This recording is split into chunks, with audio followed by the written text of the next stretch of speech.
बिस्मिल्लाहिर्रहमानिर्रहीम अस्सलामु अलैकुम वरहमतुल्लाहि वबरकातुहू।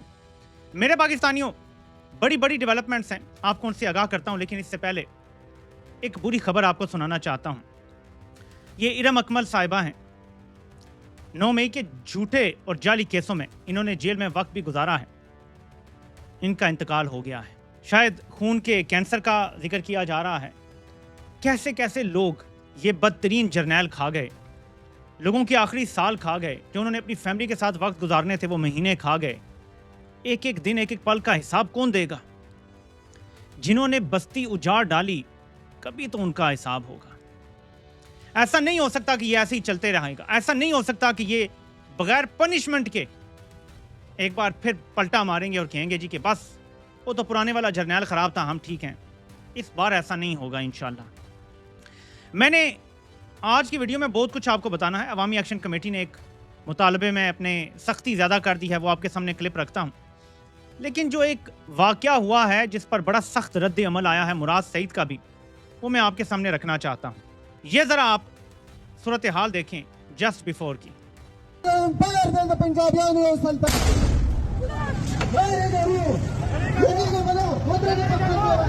मैं ज़्यादा इसको बड़ा करके वाजे करके आपको जान के नहीं दिखा रहा, लेकिन ये आफ्टर मास भी आप देख लें। भगदड़ मची हुई है। क्या कर रहे थे लोगों का, क्या कसूर था? अमन मार्च कर रहे थे। इस अमन मार्च से पहले बहुत ज़्यादा धमकियां दी गई, बहुत ज़्यादा धमकियां दी गई। कहा गया ये ना करो। किसको मसला है, इस पर मुराद सईद ने कुछ रोशनी डाली है और मैं भी उनकी रोशनी पर थोड़ी सी रोशनी डालना चाहता हूँ। मुराद सईद कहते हैं कि DGISPR साहब, सीधा सीधा नाम लेके मुराद सईद कह रहे हैं कि पहली मर्तबा नहीं हुआ कि मैंने सवाल आप पर उठाया हो और जवाब मुझे दूसरी जानिब से मिला। गौर करें ना कि जो लोग अमन की बात करते हैं, जो लोग फौज को कहते हैं कि तुम गलत पॉलिसीज कर रहे हो, उन्हीं पे हमला हो जाता है फ़ौरन। अप्रैल 2023 में भी यूं ही आप पर सवाल उठाने का जवाब मुझे मेरे गांव, मेरे लोगों को लहू लुहान करके मिला था। और आज फिर कबल सवात में होने वाले अमन पासून पर हमले और अमन का सफ़ेद झंडा लेकर निकलने वाले हमारे मासूम शहरियों को लहू लुहान किया गया है। अमन पासून का ऐलान होते ही अमन तहरीक के पुराने साथी और ओलसी पासून के खिलाफ जो क्रैकडाउन हुआ, इससे वाज़ेह था कि अमन के नाम से किसको नफरत है। आज के अमन पासून को रोकने की कोशिश नाकाम हुई तो धमाका करवाया गया। गौर करें, मुराद सईद कोई लगी लिपटी से काम नहीं ले रहे। इसका एक ही मकसद है कि जो कौम मेड अप दहशतगर्दी की कई कोशिशों को नाकाम बनाकर अपना अमन कायम कर चुकी है, इस दफ़ा इनके इज्तिमात पर धमाके और फायरिंग से खौफ पैदा करके अपने मज़मूम मकासद हासिल किए जाएं। कई दफा मालाकांड से रियासत की छतरी तले दहशतगर्दों को बसाने की कोशिश को हमने नाकाम बनाया। 7 महीने पहले पख्तूनख्वा हुकूमत को भी आगाह किया। किताब में इनको बाजोर से रूट लगा कर ले जाने और फैलाने की पूरी तफसील लिख दी। स्वात में परसों जो खबर पख्तूनख्वा पुलिस के जवानों की शातें हुई हैं, इस वाक़े की तफसीलात इतनी खतरनाक हैं कि मुतल्लिका लोग सब जानते हुए भी खामोश हैं कि गेम बड़ी लग रही है, कुछ कहेंगे तो मारे जाएंगे। बड़ी खतरनाक बात है। मारे जाने का सामान तो रियासत कर चुकी, बस फैसला ये करना है कि आपने फिर से बेघर होना है, एक एक करके निशाना बनना है, या इसी तरह इनको निकाल बाहर करना है जिस तरह हम पहले कई बार कर चुके हैं। जनूबी अजला में पुलिस ने खुलकर इस डबल गेम पर एतराज उठाया। स्वात और मालाकान पुलिस से गुजारिश है कि पर्दा पोशी छोड़ें। देख लीजिए आज फिर आप निशाना बन गए। देख लीजिए आज फिर आप निशाना बन गए। खुलकर पिछली दफा DSP को गोली लगने और फिर मट्टा के पहाड़ों में पुलिस के अगवा की कहानी कौम के सामने रखें। 2023 में कबल से CTD पुलिस लाइन पर होने वाले हमले की हकीकत कौम के सामने रखें, जिसको शॉर्ट सर्किट कहकर दबाया जा रहा था। परसों जो शहादत हुई, जिसका जिक्र आपने बंद कमरे में किया, कौम के सामने वो हकीकत रखें, वरना यूं ही फ्रंट लाइन पर रहते हुए जनाजे उठाते रहेंगे। इदारों के कहने पर अमन की आवाज़ों को हरासा करने का सिलसिला रोकें, क्योंकि इनकी पॉलिसी तो बदल जाएगी। घर हमने होना है, कीमत हमने मिलकर अदा करनी है। सवाल पूछें कि आखिर ये छुपन छुपाई, ये लाना बसाना, जनाजे उठाना, इससे कौन सा मुल्क का मकसद हासिल हो रहा है, जिसकी हमें समझ नहीं। झूठ बोलने और हमारे जनाजों के अदाद शुमार दिखाने के बजाय एक दफ़ा सच पर मबनी ब्रीफिंग देकर अपनी पॉलिसी बदलें। कान खोल कर सुन लें। आज का ये तरक्की याफ्ता मालाकान रीजन, ये सेहत, तरक्की और अमन का गहवारा मालाकान हमने 2013 के बाद से अपने हाथों से बनाया है और किसी को इसका अमन तबाह करने नहीं देंगे, चाहे वो आने वाले हों या लाने वाले हों। ये बड़ा सख्त पैगाम मुराद सईद ने दे दिया है और जाहिर है कि जब उनके बिल्कुल ही घर के ऊपर जब ऐसा हमला होगा तो जाहिर है कि उनकी तरफ से सख्त बयान आना बनता है। अब मेरे पाकिस्तान में सिर्फ सख्त बयान मुराद सईद का नहीं है, अवामी एक्शन कमेटी ने भी बड़े सख्त मुतालबात सामने रख दिए और इलेक्शन को रिजेक्ट कर दिया है। जम्मू कश्मीर जॉइंट अवामी एक्शन कमेटी 2 अगस्त 2026 जम्मू कश्मीर जॉइंट अवामी एक्शन कमेटी ने तमाम तर मुज़ाकराती अमल की नाकामी के बाद 27 जुलाई 2026 को पुरअमन करनों से अपील की कि अब पुरअमन लॉन्ग मार्च को मुजफ्फराबाद की तरफ बढ़ाया जाएगा। इस लॉन्ग मार्च में लाखों की तादाद में अवाम ने मुजफ्फराबाद का रुख किया तो पाकिस्तानी फोर्सेज ने नत्ते और पुरअमन अवाम पर शेलिंग के बाद छोटे बड़े जंगी हथियारों से अंधाधुंध फायरिंग शुरू कर दी, जिसमें 50 के करीब नौजवान शहीद और सैकड़ों जख्मी और सैकड़ों अफराद को लापता कर दिया गया। इन संगीन और बेरहमाना हालात में इजलास के बाद जम्मू कश्मीर जॉइंट अवामी एक्शन कमेटी डट एलानिया जारी करती है। अक्सरियती राय के खिलाफ एक मुस्तरदशुदा और बैतहत हुकूमत की निगरानी में ऐसे इंतखाबात करवाए जा रहे हैं जिसको यहाँ के अवाम मुस्तरद कर चुके हैं। इसी तरह दुनिया भर में जमहूरियत पसंद बिलखुसूस अक़वाम मुत्तहिदा का इंसानी हकूक़ कमीशन भी इन इंतखाबात पर तहफ़्फ़ुज़ात का इज़हार कर चुका है। लिहाजा जैक मौजूदा हुकूमत और इस मुतनाज़ा और गैर जमहूरी इंतखाबी अमल को मुस्तरद करते हुए मुतालबा करती है कि पाकिस्तान ज़ेर इंतज़ाम जम्मू कश्मीर में एक गैर जानिबदार निगरान हुकूमत कायम की जाए, जो जैक के साथ 4 अक्टूबर 2025 को होने वाले मायदा और तस्लीम शुदा चार्टर डिमांड पर अमल दरामद करवाए और इंतखाबी इस्लाहात करके रियासत में अमन और अमान की बहाली के बाद आज़ाद इलेक्शन कमीशन की निगरानी में ऐसे इंतखाबात का इनकाद करवाए जिससे अवाम के वसी तर अतमाद और शमूलियत हासिल है। जैक आज की सलामियों में अक़वाम मुत्तहिदा से पुरजोर मुतालबा करती है कि पुरअमन तरीक को बंदूक के जरिए कुचलने की कोशिश के जिम्मेदारान और इस नतीजे में अवाम को होने वाले जानी व माली नुकसानात के जिम्मेदारान के तयन के लिए आलमी इंसानी हकूक़ की तंजीम पर मुश्तमिल एक गैर जानिबदाराना तहकीकाती कमीशन कायम किया जाए। नंबर 5, जैक पाकिस्तान के ज़ेर इंतज़ाम जम्मू कश्मीर और ओवरसीज कश्मीरी भाइयों से अपील करती है कि 5 अगस्त 2026 को पूरे आज़ाद जम्मू कश्मीर और ओवरसीज में पाकिस्तानी फोर्सेज के हाथों नब्बे अवाम के कत्लेआम और बर्बरियत के खिलाफ और 5 अगस्त 2019 में बाकी मकबूजा जम्मू कश्मीर में हिंदुस्तान की तरफ से स्टेट सब्जेक्ट रियासत जम्मू कश्मीर की खुसूसी हैसियत और वतन जम्मू कश्मीर के खात्मे के खिलाफ एहतजाजात को पूरे खित्ते और ओवरसीज में मुनज़्ज़म करें। पाकिस्तान के ज़ेर इंतज़ाम कश्मीर में आज वही किया जा रहा है जो हिंदुस्तान ने 5 अगस्त 2019 को बाकी मकबूजा जम्मू कश्मीर में किया था। इस हवाले से ये है कि 5 अगस्त दो बहुत खतरनाक बातें हैं। एक यूनाइटेड नेशन तहकीकात करे जो इन्होंने यहाँ किया है, और दूसरा आज़ाद कश्मीर में वही हो रहा है जो 5 अगस्त 2019 को भारत ने मकबूजा कश्मीर में किया था और इलेक्शन मुस्तरद कर दिए हैं और मुतालबा किया है कि यहाँ पे नए इलेक्शन कमीशन की मौजूदगी में फ्री एंड फेयर इलेक्शन करवाए जाएं, केयर टेकर हुकूमत बनाई जाए, आज़ाद किस्म की केयर टेकर हुकूमत, और फिर फ्री एंड फेयर इलेक्शन करवाए जाएं। ये वाले हम मुस्तरद करते हैं। ये इलेक्शन किस तरह मुस्तरद हुए हैं आप इनको ज़रा गौर से देखें। ये एक पोलिंग स्टेशन का नतीजा है। पूरे पोलिंग स्टेशन में सिर्फ 2 वोट पड़े हैं और वो जाहिर है कि जो उम्मीदवार होते हैं 2 उम्मीदवार थे तो उन्होंने अपने आप को एक वोट डाला होगा प्रॉब्ली। सिर्फ 2 वोट जबकि 200 या 300 यहाँ के टोटल वोटर थे। ये सूरत हाल देखें और ये ज़रा देखें, एक भी वोट नहीं इस हल्के में। ये जी आज के इंतखाबात हुए हैं आज़ाद कश्मीर की। ये जो फौज जेब में डाल के 12 सीटें फिरती है, ये इंतखाबात हैं। 1 वोट भी नहीं या 2 वोट, और इससे बंदा MNA MPA भी बनेगा या जो MLA होता है, और वो जाके कानून साजियाँ भी करेगा, फैसले भी करेगा आज़ाद कश्मीर के लोगों के। तो जाहिर है कि ऐसे मुस्तरद शुदा इलेक्शन जिनमें एक वोट भी नहीं पड़ा वो कैसे कोई तस्लीम कर ले। तो ये जूती पड़ी है जर्नैलों को कि तुम्हारा निज़ाम मुस्तरद हो गया है, अवाम भेड़ बकरियाँ नहीं हैं आप। सोहेल अफरीदी से 1000 इख्तलाफात के बावजूद उनकी इस बात की मैं तौसीक करता हूँ कि हम पाकिस्तानी काकरोचेस नहीं हैं बल्कि पाकिस्तान के नौजवान इकबाल के शाहीन हैं, और इमरान खान जेल जाने से पहले मुल्क के नौजवानों को इकबाल का शाहीन बना चुका है। अब आप इनको दोबारा चींटियां या काकरोच नहीं बना सकते। ये इकबाल के शाहीन है और इन्होंने परवाज करनी है, और इनका जहां वही है जहां इकबाल ने कहा था, किर्गिज का जहां और है, शाही का जहां और है। ये शाही हैं इकबाल के, इनका जहां और है, और इन्होंने अपनी मंजिल पे इंशाल्लाह पहुंचना ही पहुंचना है। आज़ाद कश्मीर में हो गए इलेक्शन मुस्तरद। उससे पहले मेनलैंड पाकिस्तान में जो इलेक्शन हुए वो पूरे मुल्क ने देखा। फॉर्म 47 के इलेक्शन थे, यहाँ तक कि फॉर्म 47 के बेनिफिशरीज अब कह रहे हैं कि हाँ जी हम भी फॉर्म 47 के, वो कहते हैं तुम भी फॉर्म 47 के हो। एक चीज़ मैं आपके सामने रखने लगा हूँ और बड़े गौर से देखनी है आपने। एक मिनट तमाम कश्मीरी तरफा जितनी पाकिस्तानी कम्युनिटी मौजूद है हम सब लोगों को गिरफ्तार कर लिया गया है। इंशाल्लाह दोबारा जांच करेंगे। जो लोग अभी मौजूद है वो जांच करें, कोई मसला नहीं है। ये चाटे मुद्दे लाते हैं इन चीज़ों।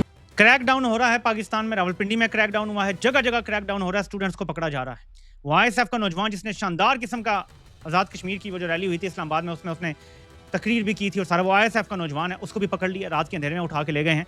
तो कश्मीर से जुड़े नौजवानों के खिलाफ क्रैकडाउन भी शुरू हो गया है। गिरफ्तारियां हैं, लेकिन ये नौजवान फटे हुए कपड़े हैं, गिरफ्तारी के बावजूद कहता है कि हम फिर आएंगे, आपने पीछे नहीं हटना, यह एहतजाज जारी रहेगा, अपनी डिमांड्स हम मनवाएंगे। तो जब कोई तहरीक नौजवानों में ये ज्वाला भड़का देना कि बस अब मंजिल हमने हासिल करनी ही करनी है, फिर आप कुछ नहीं कर सकते। पहले लोग सिर्फ तहरीक इंसाफ के साथ जुड़े थे, आपने इतने महाज खोल दिए हैं कि हर महाज पे आपको लोग अपने खिलाफ खड़े नजर आएंगे और उनका जज्बा एक ही होगा कि इस निज़ाम को और इस निज़ाम को चिल्लाने वाले जर्नैलों को शिकस्त देनी है। अब नाज़रीन, कंपनी का एक चमचा है, मैं उसको हाइब्रिड टाउट कहता हूँ, कभी कभी तोता भी कहता हूँ, उससे जुड़ी कोई खबर बताने की कोशिश कर रहे हैं कि शायद उसने कहीं दावा किया है कि शहबाज तो जा रहा है, अगर आईनी तरमीम करवा देगा तो 6 महीने रहेगा, अगर आईनी तरमीम नहीं होती तो 2 महीने बाद जा रहा है। लेकिन आ कौन रहा है, इस पे जरा गौर करें। 2 लोगों के नाम बताए जा रहे हैं, या तो मोहसिन नकवी को वज़ीर आज़म बनाने का इरादा है, या जो मौजूदा अटार्नी जनरल है मंसूर अवान, जिसने झूठ बोलने के अदालत के अंदर खड़े होकर प्रोबेबली रिकॉर्ड कायम किए हैं। जब मकसूद नशिस्तों का मामला आया, जब तहरीक इंसाफ से बल्ले का निशान लेने का, और ये सारे जब केसेस आए, इस बंदे ने अदालत में खड़े होकर वो मतलब छोड़ी कि पूरी कौम ने लाइव देखा, वो भी कहा जा रहा है कि वज़ारत उज़्मा का उम्मीदवार है। मेरा जर्नैलों से ये सवाल है कि क्या हम इससे नीचे गिर सकते हैं जितना शहबाज को ला के आपने गिराया है? तो जवाब मैं खुद देता हूं कि जी हाँ, गिर सकते हैं। जब हमें लगता था कि नवाज शरीफ को जो जर्नैल बार बार लाते थे हम इससे नीचे नहीं जा सकते, तो अगलों ने शहबाज और मरियम को मुसल्लत किया, उन्होंने बताया कि हम इससे भी नीचे जा सकते हैं, और अब हमें बता रहे हैं कि हमारा स्टैंडर्ड इससे भी नीचे जा सकता है कि हम मोहसिन नकवी या किसी मंसूर अवान शान को जो है ना हम ऊपर ला के बिठा सकते हैं, और नेक्स्ट हो सकता है कि सरेआम वाले को बिठा दें ऊपर, फिर 0 पे आउट होने का रिकॉर्ड लगाने वाले को बिठा दें, मतलब नीचे नीचे का सफर है। फिर वो एक नाकाम सिंगर जो है जिसने एक ही गाना गाया पूरी जिंदगी में, हो सकता है उसको बिठा दें। प्लान ये है इनके। लेकिन नून लीग को प्रेशराइज करने के लिए जर्नैलों ने वही पुरानी चाल चल दी है। जी हाँ, इमरान खान का केस अचानक समाअत के लिए इस्लामाबाद हाई कोर्ट में मुकर्रर हो गया है। रेगुलर कॉज लिस्ट में थर्सडे 6 अगस्त के लिए इमरान खान का केस लग गया है, और इसमें वकला हैं सलमान सफदर, सलमान अकरम राजा, और दूसरा जो है वो बुशरा बीबी की बेटी की भी जो दरख्वास्त थी। तो यही जो इनकी हवाले से दरख्वास्तें हैं, शायद मुलाकातों की और सेहत के हवाले से और बाकी मामला जो हैं, अब इस्लामाबाद हाई कोर्ट ने समाअत के लिए मुकर्रर कर ली। जैसे ही थोड़ा सा प्रेशराइज करना होता है ना नून लीग और पीपल्स पार्टी को, फौरन इमरान खान की दरख्वास्त लगा देते हैं। बंद कमरों में फौरन इनकी डील हो जाती है, और उसके बाद फौरन इमरान खान की दरख्वास्त कॉज लिस्ट से हटा दी जाती है। पिछले 2-3 सालों से यही खेल चल रहा है। अकबर साहब ने बड़ी ज़बरदस्त इस पर पोस्ट की थी, तो मुझे ये ख्याल आ गया वहाँ से कि यही गेम चल रही है। जैसे ही इन्होंने कोई बात मनवानी, इमरान खान का केस लगा दो जी, साथ ही नून लीग कांपना शुरू हो जाते हो, इमरान खान आ गया तो क्या होगा, साथ ही वो हर बात मान जाते हैं। तो पीपल्स पार्टी है वो हर बात मान जाती है कि इमरान खान से डरा के ही तो रखा हुआ है। कभी ये इमरान खान से फौज को डराते हैं, और ज़्यादातर फौज इन्हें इमरान खान से डराती है। और एक इमरान खान वो बंदा है जिसके डर और खौफ के ऊपर ये पूरा निज़ाम खड़ा हुआ है। या आप इसमें जो एका हुआ है इतना प्यार मोहब्बत का, वरना फौज कब की इन सबको रोंद के मोहसिन नकवी को लगा चुकी होती है। ये एका इमरान खान के खौफ का है। फौज को क्वेश्चन चाहिए होता है कि गालियों का थोड़ा सा असर नून पे भी होगा, पीपल्स पार्टी पे भी होगा। अगर मोहसिन नकवी को लगा देते हैं, मंसूर अवान को लगा देते हैं, डायरेक्ट सारी गालियां फौज को पड़ेंगी ना। अभी तो फिर भी आपको पता है बारीक वारदाती है, कुछ ना समझ, कोई पुराने फौज के आशिक वो शरीफ जरदारी कह देते हैं, कोई कह देते हैं जी कि ये सब मिलके कर रहे हैं, जिम्मेदार वो भी हैं, वो भी हैं, वो भी हैं, ठीक है ना। लेकिन अगर ये नहीं रहते और ये जो सारा फ्रंट है वो सारा तो फौज पे गिरेगा, तो ये वजह है ना। तो अब दोबारा दबाव के लिए टैक्टिक शुरू कर दी। लेकिन एक चीज़ है जिस पर मैं आपकी तवज्जो दिलाना चाहता हूँ, फौज बुरी फंसी हुई है, गालियां खा रहे हैं, लेकिन अलीमा खान ने तकरीर में कुछ कहा है। मैं चाहता हूं कि आप ये सुने वो क्या कह रही हैं। देखो, ना आपने गोलियां खानी है, ना आपको किसी ने गोलियां मारनी है। क्यों? याद रखना, ये सफाई भी हमारे बच्चे हैं, फौजियों के बच्चे भी हमारे बच्चे हैं। आपकी कितनी शहादतें किसकी होती हैं?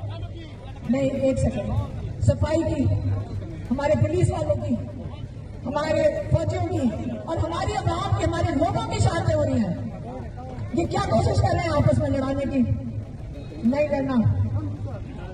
ज्यादातर फौज ने वोट किसको दिया था? पीटीआई को, इमरान खान को वोट दिया था। पुलिस वाले क्या कहते हैं? रोक के हमें पुलिस वाले कहते हैं कि खान साहब को कुछ करे निकालें। अब मैं खुद कंफ्यूज हो जाती हूँ कि पुलिस वाले भी हमें कह रहे हैं, हम तो सिर्फ कहते हैं आप सबने अपना अपना हिस्सा डालना है। अलीमा खान कह रही हैं सिपाही भी हमारे हैं, फौजियों के बच्चे भी हमारे हैं, फौजियों की अक्सरियत ने इमरान खान को वोट दिया था, ना आपने गोली खानी है ना गोली चलनी है। ये रिपोर्ट भी हुआ है कि अब ना आपने गोलियां खानी हैं ना किसी ने गोलियां मारनी हैं, क्योंकि ये सिपाही भी हमारे बच्चे हैं, फौजियों के बच्चे भी हमारे बच्चे हैं। शातें किसकी हो रही हैं? सिपाहियों की और अवाम की। फौजियों ने भी इमरान खान को वोट दिया था, पुलिस वाले भी कहते हैं कि इमरान खान को निकालें। मेरे ख्याल में मैंने आपको इतना डॉट कनेक्टिंग के हवाले से बता दिया है कि आप लोग बाकी डॉट कनेक्टिंग खुद कर लें। मैं इस पर कोई कमेंट नहीं करूँगा। आपको पूरी सुना दिया, पिक्चर बता दी है। डॉट कनेक्टिंग थोड़ी सी आप खुद भी कर लें। एक तरफ नून लीग का तरा निकल रहा है, पीपल्स पार्टी का तरा निकल रहा है, और अलीमा खान ये बोल रही हैं। बस मैं यहीं पे रोक दूंगा क्योंकि मैं चाहता हूँ कि कुछ बातें आप लोग खुद भी डॉट कनेक्ट करके समझें। अब मेरे पाकिस्तानियों, पाकिस्तान की माजी की मशहूर अदाकारा फजीला कैसर जो हैं, उन्होंने बड़ी हिम्मत करके ये बोला है। मैं चाहता हूँ आप ये सुने। अस्सलाम वालेकुम, वेलकम टू इस्लामी जमहूरिया पाकिस्तान। कौन लोग हैं हम लोग? अपने लोगों पे जुल्म कर रहे हैं, अपने लोगों को मार रहे हैं। कितनी शर्म की बात है, अपने बच्चों को हम मार रहे हैं। पहले हमने बलूचिस्तान में अपने लोगों को मारा, फिर हमने कश्मीर में अपने लोगों को मारा। अब जब हमारे लोग हमारे लोगों के लिए खड़े हो रहे हैं, हम उनको भी मार रहे हैं।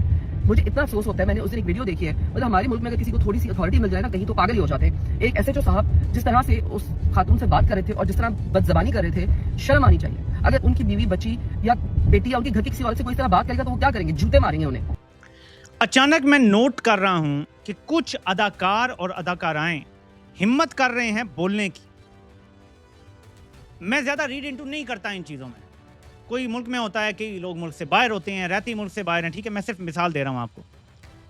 लेकिन अचानक कुछ अदाकार और कुछ अदाकाराएं आप खुल के बोल रहे हैं इस निज़ाम के खिलाफ। मैंने कुछ 2 मेल जो आर्टिस्ट हैं उनकी भी देखी हैं वीडियोस। जब कोई भी जर्नैल कमज़ोर होना शुरू हो जाता है तो तब ही ऐसे आसार नज़र आते हैं। ज़्यादा इसमें रीड इनटू ना करें, लेकिन ये ज़रूर समझें कि पूरे मुल्क में जो आग लगी है, इसने मीर जाफ़र को कमज़ोर ज़रूर किया है। वो जो कंट्रोल डिमोलिशन कर रहा था ना पाकिस्तान की, किसी को पता ही नहीं चलेगा और मैं सब तबाह कर दूंगा, वो एकदम इतनी आग भड़क उठी है पूरे मुल्क में कि मामलात उसके कंट्रोल में इस टाइम नहीं है। तो अगर आप ये समझेंगे हर चीज़ वो कंट्रोल करके चल रहा है, तो ये भी नहीं। हाँ, प्लान उसका है, वो प्लान के मुताबिक तरमीम भी करवाना चाहता है, वो सदर भी बनना चाहता है, वो अपना वज़ीर-ए-आज़म भी लगाना चाहता है अगर सदर नहीं बनता तो, और वो शहबाज वगैरह को डरा डरू के इमरान खान से वगैरह अपने काम निकलवाना चाहता है। हो सकता है शहबाज को रखे, हो सकता है उसे निकाल दे, ये वो करना चाहता है, लेकिन सब कुछ उसके कंट्रोल में नहीं है। ये मेरी इस वीडियो की आखिरी बात याद रखिए, he is not in full control anymore. आपसे इंशाल्लाह फिर मुलाकात होती है। अल्लाह पाक आप सब कामयाब नासिर हो और सबके सुनने का